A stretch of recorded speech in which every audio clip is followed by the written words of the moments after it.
வணக்கம்.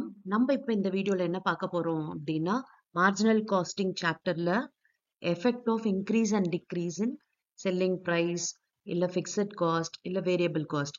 இப்ப இந்த வேரியபிள் காஸ்ட், ஃபிக்ஸட் காஸ்ட்ல இன்க்ரீஸ் டிக்ரீஸ்லாம் இருந்துச்சு அப்படின்னா, அது எப்படி நம்ம ப்ராப்ளம் அஃபெக்ட் பண்ண போகுது அப்படின்றது தான் இப்ப நம்ம இந்த வீடியோல பார்க்க போறோம். எஸ், ப்ராப்ளம் பார்க்கலாமா? The following information is obtained from N and Co. for the year 2000. Sales 20,000, variable cost 10,000, fixed cost 6,000. Find the PV ratio, break-even point and margin of safety. Calculate the effect of 20% decrease in fixed cost, 10% increase in fixed cost, 10% decrease in variable cost, 10% increase in selling price, 10% decrease in selling price. பாத்தீங்கன்னா இப்ப இந்த ப்ராப்ளம்ல PV ratio calculate பண்ண சொல்லியிருக்காங்க, break even point கண்டுபிடிக்க சொல்லியிருக்காங்க, and margin of safety கண்டுபிடிக்க சொல்லியிருக்காங்க. அதுக்கப்புறம் நிறைய சேஞ்ச் பண்ணியிருக்காங்க பாருங்க. ஃபிக்ஸட் காஸ்ட்டை இன்க்ரீஸ் பண்ண சொல்லியிருக்காங்க, டிக்ரீஸ் பண்ண சொல்லியிருக்காங்க, வேரியபிள் காஸ்ட் டிக்ரீஸ் பண்ண சொல்லியிருக்காங்க, அது மாதிரி செல்லிங் ப்ரைஸை இன்க்ரீஸ் டிக்ரீஸ்னு அதுக்கு பர்சன்டேஜ் கொடுத்துருக்காங்க. ஓகே, இப்ப இந்த சேஞ்சஸ் எல்லாம் பண்ண பிறகு நம்மளோட PV ratio, break even point, margin of safety அதெல்லாம் என்ன வருதுன்றத நம்ம கண்டுபிடிக்க போறோம். ரொம்ப ஈஸியான ப்ராப்ளம் தான். வெறும் இந்த இன்க்ரீஸ் டிக்ரீஸால நம்ம நிறைய கால்குலேஷன் போட வேண்டியது இருக்கும். எஸ், ப்ராப்ளம் போடலாமா? ஓகே, ஃபர்ஸ்ட் பாத்தீங்கன்னா நம்ம இந்த ஸ்டேட்மெண்ட் ஆஃப் ப்ராஃபிட் போட்டுக்கலாம். அது எப்படின்னு தெரியும் இல்லையா? சேல்ஸ்ல இருந்து வேரியபிள் காஸ்ட்டை மைனஸ் பண்ணோம்னா கான்ட்ரிபியூஷன் கிடைக்கும். கான்ட்ரிபியூஷன்ல இருந்து ஃபிக்ஸட் காஸ்ட்டை மைனஸ் பண்ணா ப்ராஃபிட் கிடைக்கும். அதை தான் நம்ம போட போறோம். ஃபர்ஸ்ட் பாருங்க, சேல்ஸ் போட்டாச்சு 20,000, வேரியபிள் காஸ்ட் 10,000 மைனஸ் பண்ணிக்கலாம். இப்ப நமக்கு கான்ட்ரிபியூஷன் கிடைக்குது. ஓகே, இப்ப இந்த கான்ட்ரிபியூஷன்ல இருந்து நம்ம என்ன மைனஸ் பண்ணணும் அப்படின்னா ஃபிக்ஸட் காஸ்ட் மைனஸ் பண்ணணும். பாத்தீங்கன்னா 6,000 இதை மைனஸ் பண்ணா ப்ராஃபிட் எவ்வளவு வரும்? 4,000 ப்ராஃபிட். ஓகேவா? எஸ். இப்ப இதை யூஸ் பண்ணி நம்ம பிவி ரேஷியோ கண்டுபிடிக்கலாம். பிவி ரேஷியோ ஃபார்முலா என்ன? Contribution by sales into 100. Contribution பாருங்க 10,000, சேல்ஸ் 20,000 இன்டூ 100 போட்டோம்னா பாருங்க 50% வருது. ஓகேவா? அடுத்து பாத்தீங்கன்னா break even point. Break even பாயிண்டோட ஃபார்முலா பாத்தீங்கன்னா நம்ம fixed cost divided by PV ratio use பண்ணலாம். எஸ், நிறைய ஃபார்முலாஸ் இருக்கு. அதுல நம்ம இப்ப யூஸ் பண்றது fixed cost by PV ratio. Fixed cost பாருங்க 6,000, பிவி ரேஷியோ இப்ப நம்ம கண்டுபிடிச்சிட்டோம் 50%. ஓகே, பாருங்க fixed cost by PV ratio போட்டோம்னா 12,000 வருது பிரேக் ஈவன் பாயிண்ட். இப்ப next margin of safety. Margin of சேஃப்டிக்கும் நிறைய ஃபார்முலாஸ் இருக்கு. நம்ம யூஸ் பண்ண போற ஃபார்முலா என்னன்னா profit divided by PV ratio.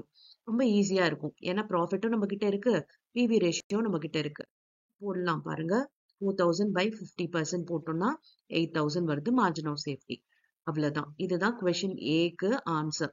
இப்ப நம்ம பில பாத்தீங்கன்னா நிறைய சேஞ்சஸ் கொடுத்திருக்காங்க. இப்ப இதை 1 by 1 நம்ம போடணும். முதல்ல 20% டிக்ரீஸ் இன் ஃபிக்ஸட் காஸ்ட்னு சொல்லிட்டாங்க. இப்ப இது வரைக்கும் நமக்கு அப்படியே தான் வரப்போகுது. இந்த ஃபிக்ஸட் காஸ்ட் மட்டும் 20% டிக்ரீஸ் ஆகுது.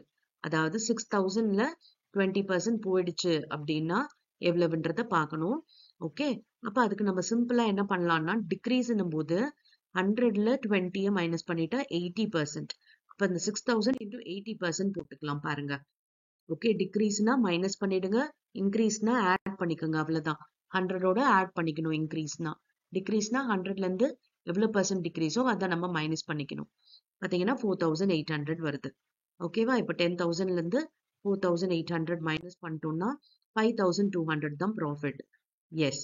இப்ப பாத்தீங்கன்னா நமக்கு பிவி ரேஷியோ சேம் அதே தான் வரும். ஏன்னா நமக்கு இதெல்லாம் எந்த சேஞ்சஸும் இல்ல. பிக்சட் காஸ்ட்க்கு அப்புறமா தான் நமக்கு சேஞ்சஸ் இல்லையா? பாருங்க, அதே 50% தான். எஸ். இப்ப பிரேக் ஈவன் பாயிண்ட் பாத்தீங்கன்னா பிக்சட் காஸ்ட் மாறுது இல்லையா? அதனால பிரேக் ஈவன் பாயிண்ட் மாறும்.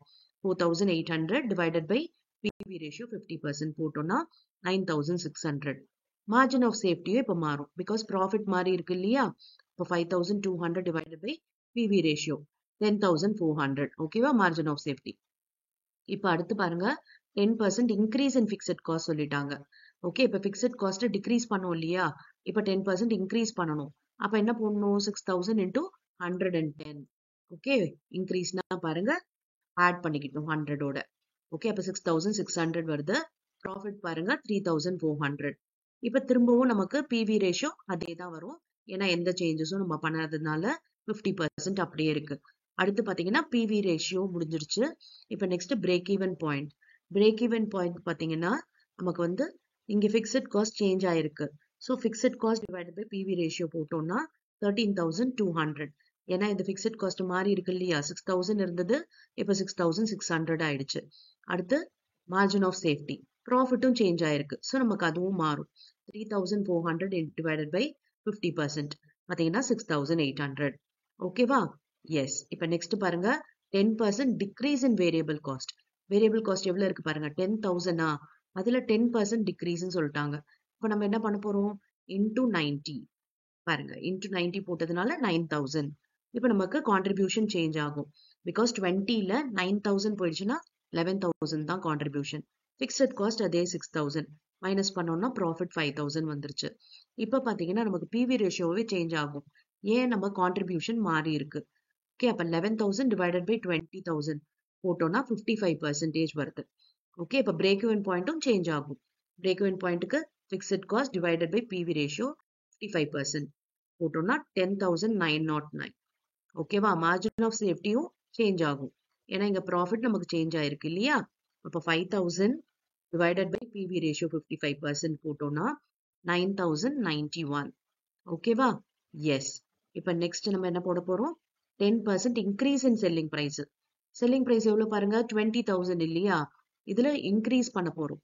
இப்ப எவ்வளவு, 10%னா இன்டூ 110 பாத்தீங்கன்னா 22,000 வருது. வேரியபிள் காஸ்ட் 10,000 மைனஸ் பண்ணா 12,000. இப்ப கான்ட்ரிபியூஷன் சேஞ்ச் ஆயிருக்கு. பிக்சட் காஸ்ட் 6,000 போட்டோம்னா ப்ராஃபிட்டும் நமக்கு சேஞ்ச் ஆகுது. இப்ப பிவி ரேஷியோ பாத்தீங்கன்னா 54.5%. ஏன்னா நமக்கு கான்ட்ரிபியூஷன் சேஞ்ச் ஆயிடுச்சு, சேல்ஸ்மே சேஞ்ச் ஆயிடுச்சு இல்லையா, அதனால நம்ம பிவி ரேஷியோவும் மாறி இருக்கு. இப்ப பிரேக் ஈவன் பாயிண்ட் பாத்தீங்கன்னா அதுவும் சேஞ்ச் ஆயிருக்கு. பிக்சட் காஸ்ட் 6,000 தான், ஆனா நம்ம பிவி ரேஷியோ 54.5 இல்லையா. அப்ப பாருங்க, பிவி ரேஷியோ கண்டுபிடிச்சா நம்ம என்ன வருதுன்னா 11,000 வருது break even point. Okay, PV ratio change ஆனதுனால இது நமக்கு சேஞ்ச் ஆயிருக்கு. நெக்ஸ்ட் மார்ஜின் ஆஃப் சேஃப்டி, ப்ராஃபிட்டே சேஞ்ச் ஆயிடுச்சு, 6,000 ப்ராஃபிட் அண்ட் பிவி ரேஷியோவும் சேஞ்ச் ஆயிடுச்சு. அதனால நமக்கு 11,000 மார்ஜின் ஆஃப் சேஃப்டியும். ஓகேவா? இப்ப அடுத்து பாத்தீங்கன்னா 10% டிக்ரீஸ் இன் செல்லிங் பிரைஸ் சொல்லியிருக்காங்க. செல்லிங் பிரைஸ் வந்து நம்ம டிக்ரீஸ் பண்ண போறோம். அப்ப என்ன பண்ணணும், 20,000 இன்டூ 10% டிக்ரீஸ் இல்லையா, அப்ப 100ல இருந்து 10 போயிடுச்சுன்னா 90% போட்டோம்னா 18,000 வருது. வேரியபிள் காஸ்ட் 10,000 மைனஸ் பண்ணா கான்ட்ரிபியூஷன் 8,000. ஓகே, அந்த கான்ட்ரிபியூஷன்ல இருந்து 6,000 பிக்சட் காஸ்ட் போயிடுச்சுன்னா 2,000 தான் ப்ராஃபிட். இப்ப நமக்கு பிவி ரேஷியோ சேஞ்ச் ஆகும். பிகாஸ் நம்ம சேல்ஸும் மாறிடுச்சு, கான்ட்ரிபியூஷனும் மாறிடுச்சு. ஸோ 8,000 டிவைடட் பை 18 போட்டோம்னா 44.4%. ஓகே, இப்ப பிரேக் ஈவன் பாயிண்ட்டும் சேஞ்ச் ஆகும். பிக்சட் காஸ்ட் சேம் தான், பிவி ரேஷியோ சேஞ்ச் ஆச்சு இல்லையா, அதனால பிரேக் ஈவன் பாயிண்ட் 13,500 சேஞ்ச் ஆயிருக்கு. Next margin of safety, because sales மாறிச்சு இல்லையா, அதனால நமக்கு என்ன ஆயிடுச்சு, ப்ராஃபிட்டும் சேஞ்ச் ஆயிடுச்சு. ப்ராஃபிட் சேஞ்ச் ஆனதுனால நமக்கு வந்து இதுல வந்து பிவி ரேஷியோவும் சேஞ்ச் ஆயிடுச்சு. அதனால மொத்தமாவே மார்ஜின் ஆஃப் சேஃப்டி வேற தான் வரும். 2,000 divided by 44.4%. ஓகே, 4,500 வந்துருச்சு. ஓகேவா?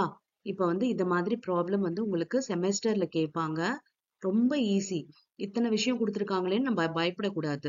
ரொம்ப ஈஸியான ஃபார்முலா தான் இது. வந்து என்னென்ன சேஞ்சஸ் பண்ணணுமோ அதை மட்டும் இன்கார்பரேட் பண்ணி நம்ம ஒர்க் அவுட் பண்ணோம் அப்படின்னா ஈஸியா அதை போட்டு முடிச்சிடலாம் 10 நிமிஷத்துல.